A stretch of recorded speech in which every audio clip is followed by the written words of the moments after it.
आम्हा नाही जाती भेद, स्वामी नामी धरू छंद. अलक निरंजन पंथ, तेथे आमची सर्व जात. आमचा अवधूत बाणा, त्याचा धनी स्वामी राणा. त्रैलोकी लावू झेंडा, स्वामी अवधूत पवाडा. खरी खरी ही फकीरी, स्वामी सूत सांगे थोरी. श्री स्वामी समर्थ. श्री स्वामी समर्थ.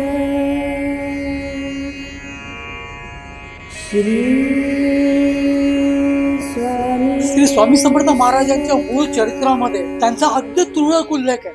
म्हणजे संदर्भ लावण्यापुरता म्हटला तरी चालेल. श्री स्वामी समर्थ महाराजांकडे ते कधी गेले, त्यांना महाराज कुठे भेटले, तो काळ कोणता, याबद्दल काही म्हणून काही नोंद नाहीये. अखेरीस ते कोल्हापुरात जाऊन विसावले खरे, पण त्यांनी स्वतःबद्दल काहीच कोणाला सांगितलं नाही. त्यांनी समाधी घेतल्यानंतर काही वर्षांनी असा उलगडा झाला की ते स्वामी समर्थ महाराजांचे निस्सीम भक्त होते. श्री स्वामी समर्थ महाराजांच्या या अप्रकाशित फकीराबद्दल आज आपण बोलणार आहोत आणि त्यांचं स्मरण करणार आहोत. स्वामी कृपेने ही बोलत सेवाणी, नभे माझी करणी बोलवया. स्वामी सूत म्हणे स्वामीची कथा, कृपा बळे वार्ता बोलतसे. नमस्कार भक्त मंडळी, श्री स्वामीराज माऊली या आपल्या लाडक्या युट्यूब चॅनल मध्ये मी मिलिंद पिळगावकर अगदी नेहमीसारखं तुमचं खूप खूप स्वागत करतोय. हे चरणदास श्रीकृष्ण महाराज कोल्हापूरमध्ये 1893 मध्ये आले. ते मल्ल होते, कुस्ती खेळत. त्यामुळे सर्वप्रथम तिथे यांनी एक व्यायामशाळेची स्थापना केली. तिथल्या लहान लहान मुलांना, तरुणाला ते रोजचा व्यायाम शिकवत आणि कुस्तीचं सुद्धा प्रशिक्षण देत. फक्त आपण कोण, आपण कुठून आलो याबद्दल मात्र त्यांनी कधीच काय कोणाला सांगितलं नाही. रोजचे त्यांचे दिनक्रम आटपले, कुस्ती वगैरे शिकून झाली का त्याच्यानंतर संध्याकाळच्या वेळेला मिनमिनत्या दिव्यामध्ये ते काहीतरी लिहित बसत. पण त्यांचं हे लिखाण त्यांनी कधीच उघडकीस आणलं नाही. त्यांनी कोणाला सांगितलं सुद्धा नाही की आपण काय लिहितोय. बरं, हे सगळं जे काय लिहून ते ठेवायचे, ती चोपडी ते कुठे नेमकं ठेवत हे सुद्धा तेथील लोकांना माहिती नसायचं. कोल्हापुरात हुपरी या गावामध्ये त्यांचं वास्तव्य असायचं आणि जवळजवळ 20 वर्ष तिथे त्या लोकांचा सहवास त्यांना घडला आणि त्यानंतर त्यांनी तिथे समाधी घेतली. आज त्यांची समाधी तिथे आहे, त्यांच्या पादुका तिथे आहेत. त्यांनी स्थापन केलेली ती व्यायामशाळा सुद्धा तिथे आहे. आजपर्यंत सुद्धा तिथली तरुण मंडळी तिथे जाऊन व्यायाम शिकतात, तिथे कुस्ती शिकतात आणि या चरणदास महाराजांचं स्मरण करतात. त्यांनी देह ठेवल्यानंतर ते लिहित असलेली चोपडी लोकांना मिळाली आणि त्याच्यामध्ये स्वामी समर्थ महाराजांबद्दल, अक्कलकोटच्या स्वामी समर्थ महाराजांवरती त्यांनी केलेले असंख्य अभंग या लोकांना मिळाले. आणि तेव्हा कुठे या लोकांना समजलं की हे स्वामी समर्थ महाराजांचे भक्त आहेत. त्यानंतर या अभंगांचं प्रकाशन झालं. पण ते तेवढ्या पुरतंच राहिलं. उपरी एक खेडं बघायला गेलं तर, आणि त्या खेड्यातली माणसं प्रकाशन करून कितीच्या प्रती छापणार. अगदी त्यांच्या पुरता त्यांनी त्या प्रती छापल्या. त्यामुळे यांच्याबद्दलची माहिती खऱ्या अर्थाने प्रकाशित झालेलीच नव्हती. अगदी 25 ते 30 वर्षापूर्वी एका स्वामी भक्ताने त्यांचे हे सगळे अभंग प्रकाशित केले, त्यांच्याबद्दलची सगळी माहिती प्रकाशित केली. आणि तेव्हा कुठे समजलं की ते स्वामी महाराजांचे निस्सीम भक्त होते. मग आमच्यासारखे जे कोण होते वेगवेगळ्या ठिकाणी जाऊन माहिती गोळा करणारे, त्यांनी असा विचार केला महाराजांचे चरित्र कुठेतरी त्यांची नोंद असायला पाहिजे. आणि असं करता करता एक दिवशी खरोखर स्वामी समर्थ महाराजांच्या बखरेमध्ये, म्हणजे गोपाळबुवा केळकरांची जी स्वामी समर्थ बखर आहे त्याच्यामधल्या पान नंबर 222 वरती त्यांची नोंद मिळाली. पण ही एकमेव नोंद जर सोडली तर बाकी कुठेही त्यांची नोंद नाही. ती एकूण नोंद अशी होती का सकू नावाची एक बाई जुन्नरला राहत होती, जुन्नरला, पुण्याच्या जवळचं जुन्नर. आणि त्या गावात त्यांचा संचार चाललेला. एक दिवशी ते तिच्या दारामध्ये भिक्षेसाठी गेले. त्यांनी दरवाजा बाहेरून पुकारा केला भिक्षा देण्याचा. तो आतून सकू आल्या. सकूने त्यांना भिक्षा वाढली. पण तिचा तो उदास चेहरा पाहून त्याने तिला विचारलं, माय तुला काय दुःख आहे, तुझा चेहरा एवढा उदास का दिसतोय? त्यावेळेला तिने तिचं दुःख या संतांना सांगितलं. ती म्हणाली, महाराज बघा, माझ्या हाता पायावर सगळीकडे कुष्ठरोग झालेला आहे. या लोकांनी, गावकऱ्यांनी मला वाईट टाकलेलं आहे. त्यांचं म्हणणं असं आहे की माझा रोग त्यांच्यापर्यंत पोहोचेल. ते जर माझ्याबरोबर बसले उठले तर त्यांना सुद्धा हा रोग लागेल. आणि त्याच्यामुळे मी इतकी कंटाळलेली आहे की घरातली माणसं सुद्धा धड माझ्याकडे बोलत नाहीयेत. मग अशा वेळेला मी करू काय? वेगवेगळ्या माणसांनी वेगवेगळ्या गोष्टी सांगितल्या. कोणी जपतप सांगितले, कोणी याग कर्म सांगितले, सगळं काही केलं, पण गुण काही येत नाहीये. तेव्हा या चरणदास स्वामींनी सांगितलं, माय घाबरू नकोस, अक्कलकोटला जा. तिथे प्रत्यक्ष परमेश्वर श्री स्वामी समर्थ महाराज आहेत. त्यांचं दर्शन घे आणि सगळं तुझं गाऱ्हाणं त्यांना घाल. त्यांना तुझं दुःख सांग. निश्चितच त्यांना दया येईल आणि ते तुला बरं करतील. शकुनी दिलेली भिक्षा त्याने खूप प्रेमाने घेतली आणि ते तिकून निघून गेले. शकुला सुद्धा खूप बरं वाटलं. कोणतरी येऊन आपल्याला काहीतरी त्यांनी सांगितलं. आणि विशेष म्हणजे दारात आलेले सुद्धा भिक्षेकरी, ते सुद्धा तिला बघितल्यावर ते पुन्हा ती त्याची भिक्षा घेत नसत. पण चरणदास महाराजांनी तिच्याकडून भिक्षा घेतली, खूप प्रेमाने घेतली. आणि फक्त भिक्षाच घेतली नाही, तर तिला सांगितलं सुद्धा काय करायचं ते. आता हे अक्कलकोट कुठे, तिथे जायचं कसं, हे किती लांब आहे, हे तिला काहीच माहिती नव्हतं. पण काहीशी विचारपूस केली आणि एके दिवशी ती स्वामी समर्थ महाराजांकडे अक्कलकोटला पोहोचली. त्या दिवशी स्वामी महाराज खंडोबाच्या मंदिरामध्ये अगदी शांतपणे पौडलेले. त्यांच्या भोवती नेहमीप्रमाणे फारशी गर्दी सुद्धा नव्हती. शकू तिथे गेली, महाराजांना नमस्कार केला आणि महाराजांचं जे काही तिला दर्शन घडलं त्यातच ती महाराजांना पूर्णतः शरण गेली. महाराजांना पाहताच तिला आनंदाश्रू वाहू लागले. ती रडू लागली. तोच महाराजांनी विचारलं, म्हणाले, अगं पर्वता एवढं दुःख भोगलंस ग तू, पण शेवटी चरणदासांनी सांगितल्यानुसार इथे आलीस. घाबरू नको, सर्व ठीक होईल. महाराजांचा हा आशीर्वाद ऐकून आता मात्र सकूला काय राहवलं नाही. सकूने सरळ जाऊन महाराजांच्या पायी धरले आणि जोर जोराने रडू लागली. कारण तिला आता कळून चुकलेलं, आपले आता भोग संपणार आहेत. प्रत्यक्ष महाराजांचं ते स्वरूप, महाराजांचं ते रूप, महाराजांचा तो तेजपुंज देह, हे पाहून तिची खात्री झालेली की आपल्या समोर प्रत्यक्ष परमेश्वर आहे आणि त्या परमेश्वराचा आपल्याला आशीर्वाद मिळतोय. खुद्द परमेश्वर सांगतायत की घाबरू नकोस. या सगळ्या विचारामध्ये तिला एवढं रडू कोसळलेलं, ती रडत होती महाराजांना आणि काय त्याच्या पुढे काय बोलूच शकत नव्हती. तोच महाराजांनी जवळ पडलेला एक पांढरा दगड तो काढला आणि तिच्या हातात दिला आणि म्हणाले, हा दगड घे, रोज उगाळून तुझ्या अंगाला लाव. जिथे जिथे तुला कुष्ठरोग झालेला आहे तिथे सर्व ठिकाणी लाव, बरी होशील, काळजी करू नको. हे ऐकताच त्या ओंजळीत तिने तो पांढरा दगड घेतला आणि असं ठरवलं की आता अक्कलकोटातून काढता पाय घ्यायचा नाही. काही दिवस अक्कलकोटात राहायचं आणि काही दिवस महाराजांची सेवा सुद्धा करायची. तिथले जे सर्व सेवेकरी तिला हडहुड करायचे, पण महाराज त्यांना दम मारायचे. महाराज म्हणायचे, कशाला तिला हकलवतायत, ती माझ्या सेवेला आले, माझी सेवा तिला करू दे. ती ज्याला महाराजांपाशी यायची त्यावेळेला सर्व महाराजांचे जे नेहमीचे सेवेकरी असायचे ते लांब पडायचे, कारण तिच्या अंगाला कुष्ठरोग झालेला. न जाणो तो सांसर्गिक कुष्ठरोग आपल्याला झाला तर मग आपण कुठे जायचं, आपल्याला सुद्धा लोक वाईट टाकतील, या विचाराने सगळे पळून जायचे. पण महाराज मोठ्या आनंदाने तिच्याकडून सेवा घ्यायचे. कधी ती महाराजांच्या पाय चेपायचे, तर कधी ते महाराजांनी पाणी मागितलं ते पाणी पाजायचे स्वतःच्या हाताने आणि महाराज तिच्याकडून सर्व सेवा घ्यायची. स्वामी महाराजांनी दिलेला तो पांढरा दगड ती रोज उगाळून महाराजांनी सांगितल्याप्रमाणे सर्वांगाला लावायची आणि भक्तगण होत काही दिवसातच तिची एक गोष्ट लक्षात आली की आपल्या अंगावर झालेला सर्व ठिकाणचा तो कुष्ठरोग हळूहळू बरा होतोय. हळूहळू आपलं शरीर अगदी पूर्वव्रत होते. पण तिने अक्कलकोट सोडलं नाही. असेच काहीसे दिवस निघून गेले. करता करता तिच्या अंगावरचा कुष्ठरोग पूर्णतः गेलेला, पण तिचं महाराजांचं ते प्रेम जडलेलं. माझा मायबाप श्री स्वामी समर्थ महाराज त्यांची सेवा जी मला मिळाली, त्यामुळे आता इथून जाणं नाही असं काहीच तिने ठरवलेलं.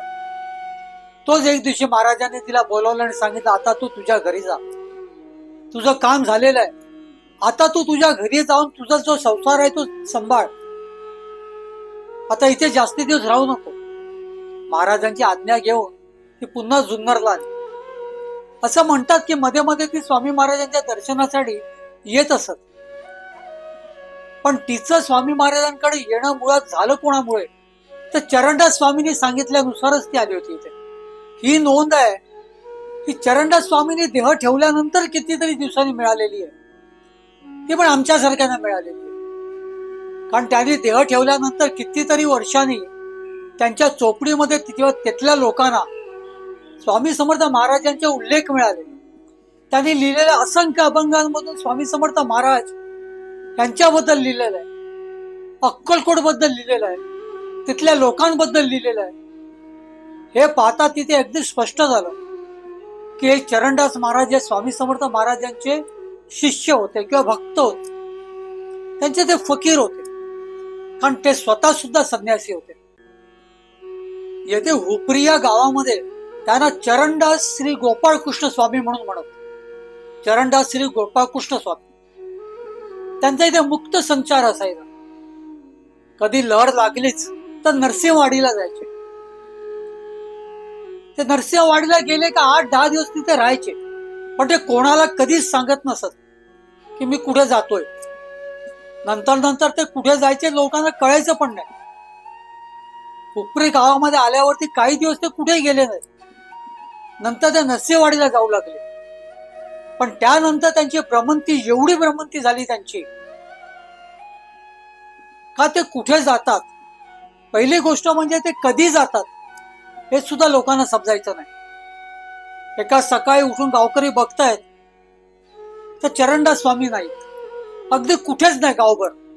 मग त्यांना कळायचं की महाराज कुठेतरी बाहेरगावी गेले असतील. मग 8 दिवस म्हणू नका, 10 दिवस म्हणू नका, कधी कधी 15-15 दिवसांनी ते पुन्हा यायचे.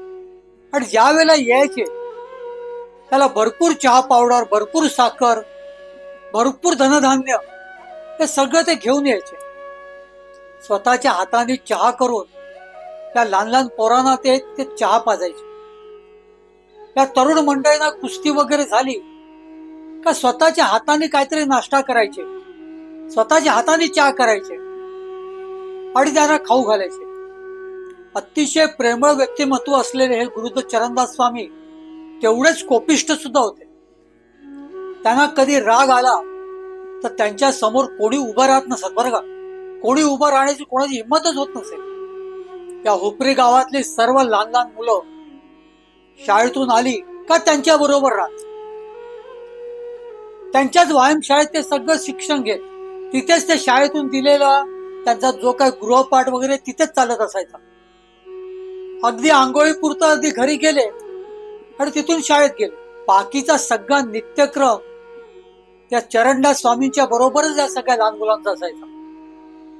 आणि त्यांच्या घरच्यांना सुद्धा फारशी काळजी नसायची, कारण स्वामी महाराजांबरोबर आपली पोरं आहेत, त्यामुळे चिंता करण्यासारखं काहीच त्यांना सुद्धा वाटायचं नाही. नेहमी दत्तप्रभूंचं नामस्मरण त्यांच्या तोंडावर असायचं. कुठेही गेले का सतत तोंडात एकच नाम, मेरे दत्तप्रभू, मेरे दत्तप्रभू. त्या व्यतिरिक्त त्यांनी कधीच कुठलं नाव उच्चारलं नाही. नाही म्हणायला एक दिवशी स्वारी फार खुशीत होती आणि भक्तगणांबरोबर खूपशा ज्या गप्पा अगदी रंगल्या होत्या. त्या दिवशी सहज चुकून बोलून गेले, स्वामी महाराज मेरे गुरु. पण कोणाच्याच लक्षात आलं नाही स्वामी महाराज म्हणजे कोण. अक्कलकोटचे स्वामी समर्थ महाराज हे मात्र कोणाला कळलं नाही. ज्या वेळेला त्यांच्या लिखाणाची ती चोपडी मिळाली आणि त्याच्यात अक्कलकोट स्वामींच्या वगैरे सगळ्या नोंदी होत्या, तेव्हा त्यातल्या काही जुन्या मंडळींना आठवण आली की एक दिवशी महाराज बोललेले खरं की स्वामी महाराज मेरे गुरु. आता स्वामी म्हटल्या होते, आपण खूप लोकांना स्वामी म्हणतो, खुद्द त्यांना सुद्धा तिथली लोक चरणदास स्वामी म्हणत, फार क्वचित लोक गोपाळकृष्ण महाराज म्हणत. पण जास्ती करून त्यांची जी काही ख्याती होती ती चरणदास स्वामी म्हणूनच झाले. त्यामुळे ते कोण स्वामी माझे गुरु आहेत असं म्हणतायत याबद्दल फारशा लोकांनी विचार पण केला नाही. या चरणदास महाराजांकडे खूप लोक येत. त्यात कितीतरी शास्त्री असत, कितीतरी विद्वान असत, कितीतरी वेदशास्त्र संपन्न असत, आणि त्याचबरोबर अगदी धनिक मंडळी सुद्धा येत असत. सावकार म्हणू नका, सरदार म्हणू नका, आजूबाजूच्या खेड्यापाड्यातले तिथले जहागीरदार म्हणू नका, सर्व लोक त्यांच्याकडे येऊन त्यांचं दर्शन घेत. त्या काळात हुपरी येतं जर बघायला गेलं तर रान होतं, छोटीशी वस्ती होती, आणि आजूबाजूचा सगळा परिसर ते जंगल होतं. त्यावेळेला कोल्हापूरच्या छत्रपती शाहू महाराज या जंगलामध्ये शिकारी करायला येत असत. भक्त म्हणजे एक दिवशी ते तिथे शिकारी करायला आलेले असताना त्यांची नजर गुरु चरणदास गोपाळकृष्ण स्वामींकडे गेली. शाहू महाराजांनी चरणदास महाराजांबद्दल काहीतरी ते ऐकून होते. त्यांना पाहता क्षणी शाहू महाराज म्हणाले, ते या हुपरीतले चरणदास तुम्हीच का? चरणदास महाराजांनी त्यांना फक्त स्मित हास्य दिलं. शाहू महाराजांना समजलं हेच ते चरणदास स्वामी आहेत. ते आपल्या सहज गमतीने म्हणाले, आमचे छत्रपती शिवाजी महाराजांना रामदास स्वामी भेटले होते. कुठे ते रामदास स्वामी आणि कुठे आजचे स्वामी? हे ऐकताच चरणदास स्वामींनी हसून त्यांना सांगितलं, छत्रपती शिवाजी महाराजांची कर्तबगारी, त्यांचं शौर्य हे सर्व काही पाहता प्रत्यक्ष समर्थ रामदास स्वामींना त्यांना जाऊन भेटावं लागलं. त्यांना भेटावं असं वाटलं, पण आज तसं नाहीये. गुरु चरणदास स्वामी पुढे काय बोलणार तो छत्रपती शाहू महाराजांनी येऊन त्यांच्या पायावरती लोटांगण घातलं. पण त्यांनी जसं त्यांच्या पायावर लोटांगण घातलं तसं गुरु चरणदासांनी त्यांना वरती उभं केलं, त्यांना धीर दिला, त्यांच्या पाठीवरती हात फिरवला आणि त्यांना निरोप दिला. हे छत्रपती शाहू महाराज त्यानंतर चरणदास स्वामींचे निस्सीम भक्त झाले. कोणी अजंटेपणाने त्यांना काहीही म्हणावं ते कधीच रागवत नसत. एखादा माणूस अगदीच विचित्रपणाने वागायला लागला तर दत्तप्रभूंचं नाव जरा मोठ्याने घेत. त्यांच्या मुखातून आलेले दत्तप्रभूंचं नाव ऐकून समोरचा माणूस शांत होत असतो. अगदी नास्तिक असला तरी तो शांत होत. किती चिडला असू दे, किती अनादाराने वागत असू दे, चरणदास स्वामींच्या मुखातून दत्त असं जोराने आलं का तो समोरचा माणूस आधी शांत होत, गडबडगडीत होत, काहीही बोलत नसत. एक दिवशी चरणदास महाराज तिथे शांत बसले होते. दत्तप्रभूंचं नामस्मरण चालूच होतं. तेवढा की जंगम त्यांच्या दर्शनाला आला. तो त्या अगोदर सुद्धा कितीतरी वेळा महाराजांच्या दर्शनासाठी आलेला होता. ज्याला महाराजांच्या दर्शनाला येत त्या वेळेला चरणदास स्वामी त्याच्याशी खूप प्रेमाने बोलत. त्याला आपल्या झोळीतून काढून प्रसाद देत. त्यांच्याकडे झोळी असायची, भगवी झोळी. या भगवी झोळीतून कधी कधी ते 100-500 लोकांना सुद्धा ओंजळी भरून प्रसाद देत असत. पण कधी त्यांनी त्या झोळीमध्ये हात घातला आणि हाताला काही लागलं नसं कधीच नाही. हे एवढे जिन्नस आलेच कसे आणि कुठून येतात त्यांच्या झोळीत? मंडळी सुद्धा आज सुद्धा तिथे येतात. अगदी अडी नडलेले माणसं सुद्धा येतात. त्यांच्या समाधीवरती प्रार्थना करतात आणि त्यांची प्रार्थना फलद्रूप होते. त्यामुळे चरणदास स्वामी हे आज सुद्धा तिथे आहेत. देह जरी ठेवला असेल तरी त्यांचं अस्तित्व आज सुद्धा तिथे आलेला प्रत्येक स्वामी भक्त जाणवतो. प्रत्येक स्वामी भक्तांना त्याची जाणीव होते. भक्त मंडळी कधी जर कोल्हापूरला गेलात तर हुपरीला नक्की जा. हुपरीला जा, गुरु चरणदास महाराजांचं दर्शन घ्या, त्यांच्या समाधीचं दर्शन घ्या. त्यांच्यावरती स्वामी समर्थ महाराजांची कृपा होती. त्या स्वामी समर्थ महाराजांच्या पादुकांचं सुद्धा दर्शन घ्या. तुम्हाला चरणदास स्वामींचं अस्तित्व नक्कीच जाणवेल. स्वामी समर्थ महाराजांचं अस्तित्व सुद्धा तिथे जाणवेल. नक्कीच तुमचे हात जोडले जातील आणि तुम्ही म्हणाल, श्री स्वामी समर्थ. स्वामी देई हेची दान, नित्य चरणाचे दर्शन, चरणाचे दर्शन, नित्य चरणाचे दर्शन. मज नको धन दारा, तुझ्या चरणी द्यावा थारा, चरणी द्यावा थारा, तुझ्या चरणी द्यावा थारा. मज ठेवावे भिकारी, सुखे करीन चाकरी. सुखे करीन चाकरी, तुझे नाम माझी जोड, मुखी राहो तेची गोड, राहो तेची गोड, मुखी राहो तेची गोड। स्वामी देई हेची दान, नित्य चरणाचे दर्शन, चरणाचे दर्शन, नित्य चरणाचे दर्शन। तुझ्या चरणी माझा माथा, ऐसे करी दीनानाथा, ऐसे करी दीनानाथा। तुझ्या नामी लागो छंद, मज द्यावे दासपद, द्यावे दासपद, मज द्यावे दासपद। स्वामी देई हेची दान, नित्य चरणाचे दर्शन, चरणांचे दर्शन, नित्य चरणांचे दर्शन। सुत मागे हेची दान, सुत मागे हेची दान, तुझ्या चरणी होऊलीन, तुझ्या चरणी होऊलीन।